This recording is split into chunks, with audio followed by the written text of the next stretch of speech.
تعداد پھیلا دی اور فرمایا کہ اللہ رب العزت کا تقوی اختیار کرو، ان رشتوں کا احترام کرو جن کا حوالہ دے کر کے اللہ رب العزت کی جناب پہ تم جاتے ہو، اللہ رب العزت کی دعائی مانگتے ہو، ان اللہ کان علیکم رقیبا، اللہ تمہارے اوپر نگراں۔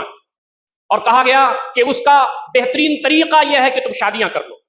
آج ہماری نئی نسل تباہ ہو رہی ہے، ہمارے نئی نسل میں نئے نوجوان لڑکے اور نوجوان لڑکیاں، ان کی عفت، ان کی پاک دامنی اس وقت تباہ ہو رہی ہے، حیا نہیں ہے، زمانے کی آنکھ میں باقی، خدا کرے کہ جوانی رہے تیری بے داغ۔ آج صورتحال یہ ہے، انٹرنیٹ کے ذریعے، سوشل میڈیا کے ذریعے، مختلف ویب سائٹس کے ذریعے آج جو ماحول مغرب نے ہمارے درمیان بنا رکھا ہے، آج شہوت رانی ہو رہی ہے۔ آج عورتوں کو اس انداز سے پیش کیا جا رہا ہے کہ آپ کی جگہ جگہ آزمائش ہو رہی ہے۔ آپ اسمارٹ فون پر کچھ حدیث پڑھ رہے ہیں، آپ تفسیر پڑھ رہے ہیں، آپ سیرت پڑھ رہے ہیں، لیکن نہ جانے حواس باختہ اور اخلاق باختہ کیسی کیسی وہاں تصاویر آ کے آ جاتی ہیں۔ آدمی کا امتحان ہے، اگر کچا انسان ہے، نوجوان آج کچے پکے ہیں، نوجوان لڑکے اور لڑکیاں اس شہوت کی طرف جا رہی ہیں۔ نبی اکرم صلی اللہ علیہ وسلم نے اس کی تعلیمات دی اور فرمایا کہ اپنے بچوں کی اور بچیوں کی جب وہ بالغ ہو جائیں ان کی شادی کر دو۔ نبی رحمت صلی اللہ علیہ وسلم پر اس کو زور دیا، اور بعض روایتوں کا خلاصہ یہ ہے کہ ماں باپ اگر بلا وجہ سے اپنے بچوں اور بچیوں کی شادی کو ڈیلے کرتے کہ ابھی گھر نہیں بنا ہے، ابھی تعلیم پوری نہیں ہوئی ہے، ابھی کمانے اور کھلانے کے لائق نہیں ہوا ہے، اور یہ نہیں ہوا ہے اور وہ نہیں ہوا ہے، نہ جانے اپنے مظلومہ بنائے ہوئے جو ہمارے مفروضے ہیں ان کی بنیاد پر اپنے بچے اور بچیوں کی شادیوں کو ڈیلے کرتے ہیں، اگر ان کے ذریعے سے کوئی گناہ ہوتا ہے تو ماں باپ اس گناہ میں شریک ہوں گے۔ فرمایا اگر تم جانتے ہو کہ تمہارے اندر غربت ہے، تمہارے اندر مفلسی ہے، تو اللہ رب العزت بے نیازی عطا فرما دے گا۔ ہمارے ہاں عفت ضروری ہے، پاک دامنی ضروری ہے، ہمارے ہاں وہ زندگی ضروری ہے جو قرآن بیان کرتا ہے، جو نبی اکرم صلی اللہ علیہ وسلم کی تعلیمات بیان کرتی ہیں۔ اسی لیے فرمایا گیا کہ نظروں کو نیچی رکھنا ہے، شرمگاہ کی حفاظت کرنا ہے تو تم شادیاں کرو۔ نبی اکرم صلی اللہ علیہ وسلم نے فرمایا النکاح من سنتی فمن رغب عن سنتی فلیس منی، نکاح میری سنت ہے، جو میری سنت پر عمل کرے گا وہ مجھ میں سے ہے، جو میری سنت پر عمل نہیں کرے گا وہ مجھ میں سے نہیں ہے۔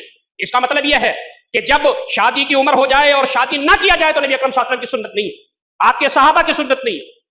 اس کے ساتھ ساتھ یہ بھی فرمایا گیا کہ شادی جو نہیں کرتا ہے وہ شیطان کے ہمیشہ اندھے میں رہتا ہے۔ نبی رحمت صلی اللہ علیہ وسلم تشریف فرما تھے، صحابہ کرام پروانوں کی طرح گھیرے ہوئے تھے، آپ نے ایک صحابی کو بلایا اور کہا کہ فلاں سنو، کیا تم نے شادی کر لی؟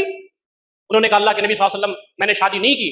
آپ نے فرمایا شادی کر لو اور شیطان کے بھائی نہ بنو، اس لیے کہ شیطان ہمیشہ ایسے شخص کے آگے پیچھے دائیں بھی بھائے ان کو ورغلاتا ہے، خواتین کو خوشنما بنا کر کے پیش کرتا ہے، حرام چیزوں کو خوشنما بنا کر کے پیش کرتا ہے، اور آدمی اس مصیبت میں پڑ جاتا ہے۔ اور آپ نے پھر بنی اسرائیل کے ایک بہت بڑے عالم کا تذکرہ فرمایا اور کہا کہ ایک کرسف نام کے ایک بڑے عابد اور زاہد تھے بنی اسرائیل میں، 300 سال عبادت انہوں کی تھی ساحل سمندر پر۔ یہ بات آتی ہے نبی اکرم صلی اللہ علیہ وسلم کی احادیث میں کہ پچھلی قومیں ایسے گزری ہیں جس میں اللہ رب العزت نے ان کی عمر زیادہ کی تھی، اور نبی اکرم صلی اللہ علیہ وسلم نے فرمایا کہ میری امت کی جو اوسط عمر ہوگی وہ بین 60 و 70، 60 اور 70 کے درمیان ہوگی ہماری امت کی اوسط عمر۔ کچھ 80 بھی جائیں گے، کچھ 90 بھی جائیں گے، کچھ 100 سال بھی جائیں گے، لیکن اوسط عمر میری امت کی 60 اور 70 کے درمیان ہوگی۔ لیکن اس سے پہلے جو قومیں گزری ہیں ان میں سے بعد کو تو 100 سال، 200 سال، 300 سال، 400 سال بھی عمریں ملی۔ یہ اللہ رب العزت کی حکمت و مصلحت کی۔ ایک بہت بڑے عابد و زاہد تھے، انہوں نے ساحل سمندر پر عبادت خانہ بنا کر کے 300 سال کی عبادت کی، لیکن ایک عورت کے عشق میں مبتلا ہو گئے تو انہوں نے اپنی ساری عبادت کو ضائع کر دیا۔ عشق کا لفظ پورے قرآن مجید میں کہیں استعمال نہیں ہوا، حدیث کی 10 کتابوں میں کہیں نہیں استعمال ہوا عشق کا لفظ سوائے اس حدیث کے ابو داؤد شریف کی۔ عشق کا مطلب یہ ہے عورت سے عشق کی محبت میں گرفتار ہو جانا، اور آپ کو معلوم ہے کہ جب آدمی عشق میں گرفتار ہوتا ہے تو اس کے عقل پر پردہ پڑ جاتا ہے، شیطان جو چیزیں اچھی ہیں اس کو اور اچھی، جو چیزیں خراب ہیں ان کو بھی اچھی بیان کر کے پیش کرتا ہے۔ تو آج کے اس ماحول میں ہمیں اس پر غور کرنا ہے کہ ہمارے لڑکے کہاں جا رہے ہیں، ہماری لڑکیاں کہاں جا رہی ہیں۔ 300 سال کی عبادت جب برباد ہو گئی تو ان کو خیال آیا کہ میرے مالک یہ میں نے کیا کیا۔ وہ اتنا روئے، اللہ تعالیٰ سے اتنی توبہ کی کہ اللہ تعالیٰ نے ان کی توبہ قبول کی، اور پھر وہ اللہ رب العزت کی عبادت و بندگی میں لگ گئے۔ یہ جو جنسی خواہش ہے اس کو دبانا اسلام میں معیوب ہے۔ بعض صحابہ نے ایک غزوے کے موقع پر جب بہت دنوں تک وہ اپنی ازواج سے دور تھے تو کہا کہ اللہ کے نبی صلی اللہ علیہ وسلم ہم کیا خسی کر لیں، جنسی جذبے کو ختم کر دیں؟ تو نبی اکرم صلی اللہ علیہ وسلم نے فرمایا کہ نہیں، اس پر کنٹرول کرنا، ضبط نفس کرنا اور صحیح راستوں سے اس جنسی خواہش کو پورا کرنا، یہ ہے دین اسلام۔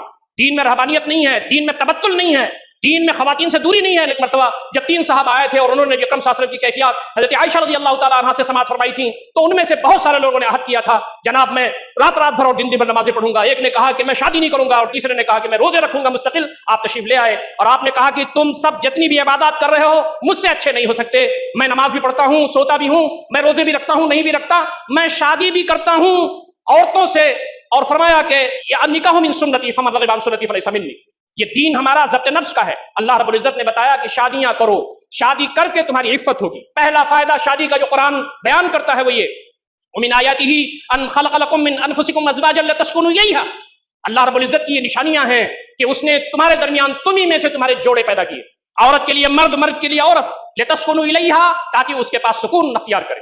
مرد جب عورت کے پاس جاتا ہے، شادی کر لیتا ہے، زندگی ازدواجی گزارتا ہے، تو اسے سکون کی کیفیت ہوتی ہے۔ اس کا رہنا سہنا، اس کی زندگی کے مسائل میں ایک دوسرے کا ساتھ دینا، یہ سارے جو ماحول ہے اس کی بحثیت مجموعی سکون اختیار ہوتا ہے اسے، چاہے وہ مرد ہو چاہے وہ عورت ہو۔ وَجَعَلَ بَيْنَكُمْ مَوَدَّةً وَرَحْمَةً، تمہارے درمیان اس نے محبت ڈال دی ہے اور رحمت ڈال دی۔ وَفِي ذَلِكَ آيَاتٌ لِقَوْمٍ يَتَفَكَّرُونَ، اس میں نشانیاں ہیں اس قوم کے لیے جو غور و فکر کرتی ہے۔ امت مسلمہ کے لوگوں کو بتایا گیا ہے کہ غور و فکر کرو، دیکھو، سوچو کہ قرآن مجید کی آیات کیا ہیں، اور نبی اکرم صلی اللہ علیہ وسلم جو پیغام تمہارے پاس لائے ہیں، جو قوانین تمہارے پاس لائے ہیں، اس کی حکمتیں کیا ہیں۔ تو پہلا فائدہ جو شادی کا بیان کیا گیا ہے، نکاح کا بیان کیا گیا ہے، وہ یہ کہ آدمی کو سکون حاصل ہوتا ہے۔ دوسرا فائدہ جو اسلام نے بتایا ہے شادی کا وہ یہ کہ غض بصر، آدمی کی نظر نیچی ہو جاتی ہے۔ قل للمؤمنین یغضوا من ابصارہم ویحفظوا فروجہم، اے اللہ کے نبی صلی اللہ علیہ وسلم مومنین سے کہہ دیجئے کہ اپنی نظریں نیچی رکھیں، نظریں نیچی ہوں گی تو شرمگاہ کی حفاظت ہوگی۔ وقل للمؤمنات یغضضن من ابصارہن ویحفظن فروجہن، اور اللہ کے نبی صلی اللہ علیہ وسلم مومنات، یہ مومن عورتوں سے کہہ دیجئے کہ اپنی نظروں کو نیچی رکھیں، اپنی شرمگاہ کی حفاظت کریں۔ یہ شیطان ڈر نہ آ جائے، چیزوں کو مزین کر کے ہمارے درمیان جنسی شہوات نہ بھڑکائے اور رذائل کی طرف اور فحشاء کی طرف نہ لے جائے۔ فرمایا گیا کہ نظریں نیچی رکھو۔ یا علی لا تطبع النظرۃ النظرہ، اے علی رضی اللہ تعالیٰ عنہ، آپ اپنی نظر جب کہیں پڑ جائے تو پھر جب ہٹا دیں تو پھر وہاں نظر نہ لے جائیں۔ فإن لک الأولى وليست لک الآخرة، پہلی نظر آپ کی ہے، دوسری نظر آپ کی نہیں ہے، شیطان کی۔ تو فرمایا شادی کرنے کے نتیجے میں نظر نیچی ہوتی ہے۔ آپ صلی اللہ علیہ وسلم جہاں امت کے اور ملت کے مختلف طبقات کو خطاب فرماتے تھے، آپ نے نوجوانوں کو خطاب کرتے ہوئے ایک مرتبہ فرمایا، یا معاشر الشباب من استطاع منکم الباءۃ فلیتزوج فإنہ اغض للبصر واحسن للفرج، اے نوجوانوں کی گروہ، تم میں جو شادی کی استطاعت رکھے وہ شادی کر لے۔ کیوں؟ فإنہ اغض للبصر، آنکھ کو، نظر کو نیچے رکھنے کے لیے سب سے بہتر ہے، واحسن للفرج، شرمگاہ کی حفاظت کے لیے سب سے بہتر ہے۔ ومن لم يستطع فعليه بالصوم فإن الصوم له وجاء، جو ابھی شادی کی استطاعت نہیں رکھتا، کوئی پریشانی میں مبتلا ہے تو وہ روزے رکھے، یہ روزہ اس کے لیے ڈھال ہے۔ یہ نظری نیچی رکھنا، آج آپ دیکھیں قدم قدم پر ہماری عفت کو، پاک دامنی کو تار تار کرنے کے وسائل موجود ہیں۔ ہم اپنے نوجوان لڑکیوں کی کیسی حفاظت کریں، اپنے نوجوان بچیوں کی کیسی حفاظت کریں ہم، اور یاد رکھیے ماں باپ کی یہ ذمہ داری بنتی ہے کہ نوجوان بچے اور بچیوں کے درمیان حیا نہ پیدا کریں، ان کے درمیان بیٹھ کر کے کاؤنسلنگ کریں ان کی۔ ان اللہ لا یستحی من الحق، اللہ رب العزت حق بیان کرنے سے شرم نہیں کرتا۔ وہ شخص، وہ ہستی جس سے بہتر اس زمین پر نہ کوئی پیدا ہوا نہ قیامت تک ہوگا، ہمارے دل کے رگوں کی گہرائیوں میں ایمان کا حصہ ہے۔ نبی اکرم صلی اللہ علیہ وسلم کی ذات گرامی آپ سے زیادہ حیا کرنے والا، فرمایا کہ وہ دلہن جو اپنی پہلی رات میں جتنا حیا کرتی ہے اس سے زیادہ نبی اکرم صلی اللہ علیہ وسلم حیا کرنے والے تھے۔